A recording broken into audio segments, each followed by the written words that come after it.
Day 3 already, and this is going to be a long video. We've got 4 games, so let's get this show straight on the road. Qatar versus Switzerland, and look at that. Switzerland have way better ranked players.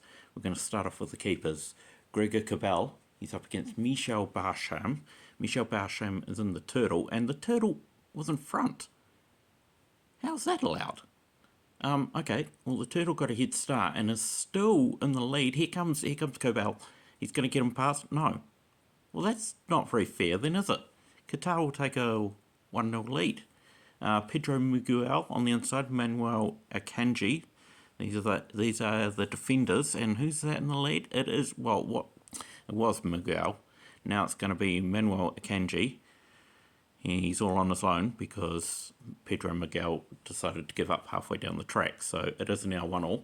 Then the Porsche we have Abdulaziz Hatam. I'm hopeless at these names. Versus Granit Xhaka. And Granit Xhaka is, well, he's a veteran and he is just cruising down to the finish because he knows what he's doing. And he in fact blocks that Porsche off. The experience, that's what experience gets you. A couple of weird cars here. We've got a dinosaur, Akram Afif, and it looks like he's going to win. He's going to beat Brett Mbolo in the hypnotising car.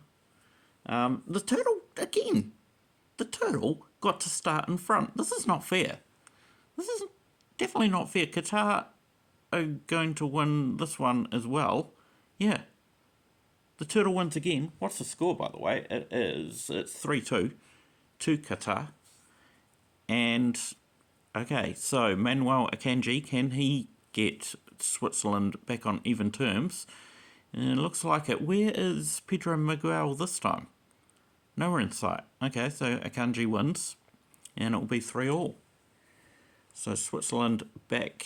Oh, there's Akanji. Switzerland have equalised again. Granit Xhaka on the inside this time, up against Hatam in the Porsche, and Xhaka is, well, he's cruising down again. He's just taking it easy, isn't he? Well, I guess you would when you're used to going to several World Cups. You know what you're doing. So you don't really have to push yourself, at least not in these early rounds. Well, he doesn't know what he's doing. That's not how you park a Porsche. Brett Mbolo, who wants to hypnotise the, what's that dinosaur? Triceratops. I think that's a Triceratops? Looks like a Triceratops. But it didn't work, because the Triceratops manages to do some roly-poly tricks. I never thought I'd be saying that. And well, maybe he hypnotised himself. 4-4 was the final score of that one. So we predict a draw. A 4-4 draw. Wow, that'll be amazing. We move to Brazil versus Morocco. And look at Brazil. 2nd best, 4th best, 8th best, 3rd best. Morocco's not too far behind. So this could be close.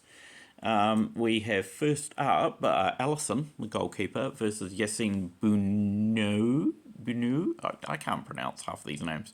It is going to be Allison who takes the victory as Bounou crashes into my foot as punishment. I mean, that's not my foot, that's Garage Giants. In the Renault, we've got Gabriel versus Ashraf Hakimi. I've heard of Hakimi before, so I can say Hakimi. And it looks like Hakimi's going to win, so it's 1-1. Just one ahead of Gabriel. And now we've got Rafinha versus Ismail Sabari. What is Rafinha driving? Is that a Scorpion? Well, he's off the track, so it doesn't really matter. And Ismail Sabari is going to win. No, hang on, what's happened? He's hit something. What's he hit down there? I can't quite see what he's hit. He looked like he hit something. Now, let's hit. Okay, there's a Scorpion crashing out. And, oh, it looks like he got a little bit of a nudge there. He's hit the Scorpion. The Scorpion's landed back on the track, and the Scorpion's caught him with his tail. That's, okay. Oh, there's Ref Ducky Hackett. Now, what's he doing? He's talking to the Scorpion. And it's a red car. He's given him a red car. So that means he is off for the rest of the match. Wow. Rafinha has been sent off with a red car. Now we're into the attackers. Vinicius Jr. in a van. This is Ayoub El Kabi. And Vinicius Jr. is over. El Kabi's over too. Okay, what's happening? Oh, Ducky Hackett's getting involved again. Surely this is not going to be another red car. He's talking to Vinicius Jr. and it's a yellow car this time. Okay, so it's just a warning. He only gets a yellow car. Why did he get a yellow car though? Because he was already crashed out. So he's on his roof here. Here comes Al Kabi, pushing him. He tries to squeeze past. Well, he's got up on the wall, and I don't think that was Vinicius Jr.'s fault. I think the referee's got that wrong. I think he's got a bit of water in his eyes.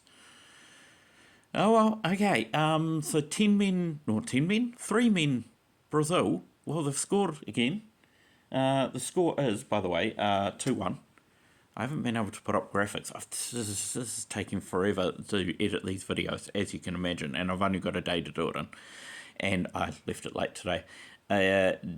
Gabriel is going to win this one because Hakimi has crashed out. I didn't see what happened there because I was too busy looking to see who the drivers are. Hakimi has spun around. Now, what's happened here? He's hit the... Gabriel's gone underneath. Just the back of the car went underneath. Wow, that was spectacular. Now it is Rafinha... not Rafinha, he's off. Ismail Saibari is on his own, so he can pick up a point, which he will do, unchallenged. So now it is 3-2. So Morocco are still in this. Vinicius Jr. and Ayoub El Kabi. The rematch, Vinicius Jr. this time is going to stay on his wheels because last time he went off of his wheels, he got a yellow car. And he's going to win the race. So it's going to be a 4-2 victory to Brazil. That's our prediction. And there is El Kabi. El Kabi who got no Kabi because of the cards and the colours. Yeah, we predict Brazil to win 4-2. Now what happened in the real life games? That was 3-3. That was an error on that slide. It was 1-1, Canada and Bosnia. So we got the draw bit right. We just thought there was going to be way more goals than that. And we said Paraguay would beat the United States 3-2. So did we get that one right? No, we didn't. I mean, we got the right amount of goals. There were 5 goals. But it was just a lot of them to the USA. What a match that was too. Haiti versus Scotland, and Haiti very lowly ranked drivers. Scotland not that much better. Angus Gunn is up against Johnny Placide. Johnny Placide is also on a dinosaur, by the way, and he's in the lead. And he gets turned around by Angus Gunn, who hopefully didn't bring a gun. Well, it looked like he did bring a gun. He sent that dinosaur flying. Oh no, he's pinched his bum instead up against the wall. So, he squeezed his bum into the wall, not he reached out and with his fingers pinched his bum. Anyway, Andy Robertson versus Carlins Arcus, and it's going to be Andy Robertson. I hope that isn't a typo. Carlins Arcus. It's not Carlos Arcus, is it? No, surely not. Well, either way, he hasn't got down to the line, so it's 2-0 Scotland. Scott McTominay, he is in the Monte Carlo, but he's losing to Danley John Jacques in that pink Porsche. And Jacques is going to take it. Here comes McTominay. A bit fast run, late run, but a run that was too little too late. Shay Adams in the Maisto. I think that's a Chevy, but it's very slow. Francie Perrault is, crashing out. Okay then. That is an Olympics car, one of the Olympics cars in this tournament. I think we've got a couple. There is Shay Adams doing awfully on his roof. That's why you don't drive a Maisto here. It's 2-2 now. Haiti coming back into this. It is 2-2. Yeah, it is 2-2. Johnny Placide. And he gets a slap on the bum this time. This time it was a hand of Angus Gunn. But it doesn't work. So the dinosaur takes that one. I think it's a dinosaur, that one. And Haiti are in the lead. It's 3-2. They were 2-0 down. And this time Angus Gunn hits the divider and gets thrown off the track. Now Andy Robertson in that gold Cadillac is falling behind already. Carlin Zarkis is way out in front. Where's Andy Robertson? Nowhere to be seen. And it is now... What is the score? I'm looking on the wrong page. That's why I can't see the score. It's 4-2. 3-2, sorry. Scott McTominay is falling behind again. Oh, here he comes. He gives a push to John Jacks, whatever your name is. But the Porsche wins again. So Scott McTominay unable to get any points for his team tonight. And, well, now it's 4-2. Shea Adams needs to... Well, he doesn't need to win it because they've lost. They were 2-0 up. Scotland has had a major meltdown, and it's going to be 5-2. Francie Perrault finishes them off. So what an absolute collapse by Scotland. A 2-0 lead early in the game, and it ends 5-2 to Haiti. That is a bold call.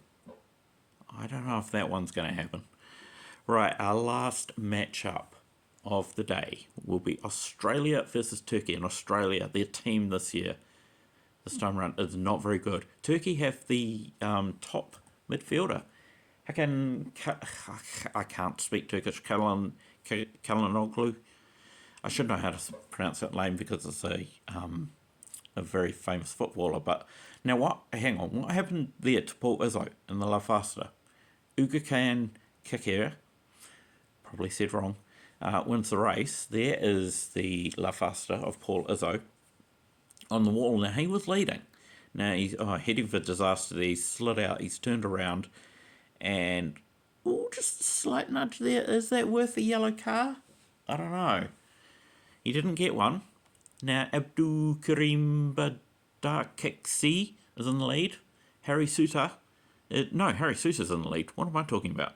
Harry Suter. They both crashed. Harry Suter up on the wall. It looked like he got a push from Badakiksi.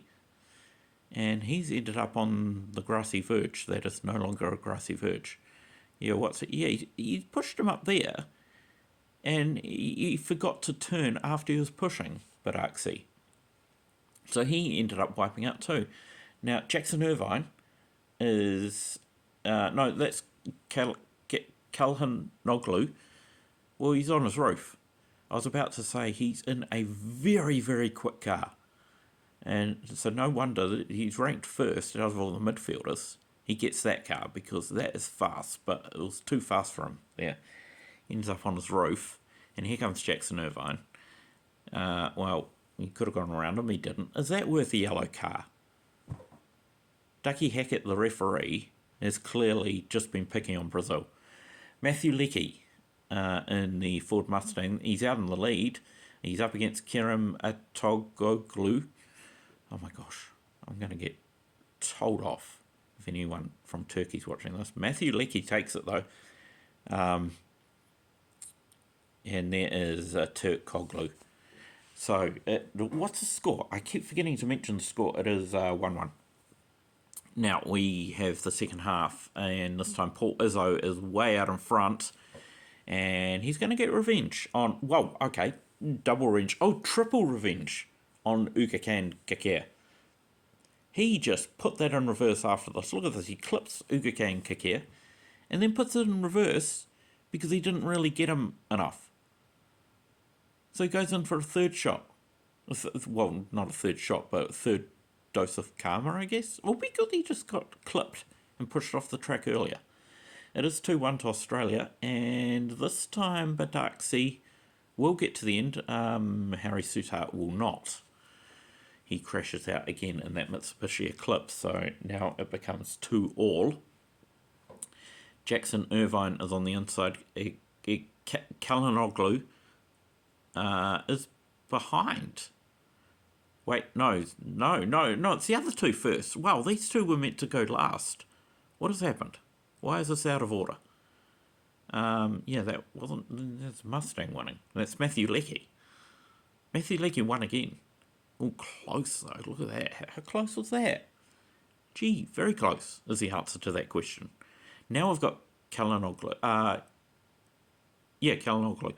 I'm doubting myself now. And yeah, see, look how fast this car is. Way out in front. Where's the other car? Crashed out by the looks of it, of Jackson Irvine. So I'm not sure why they went last. They weren't meant to go last, they were meant to go third. But the score is 3-0, so that's our prediction. Another draw. So another bunch of high-scoring games, which probably won't happen because we haven't got one exactly right yet. We've got a draw right, but that's as close as we've got. Anyway, I will see you all tomorrow for the next set of 4.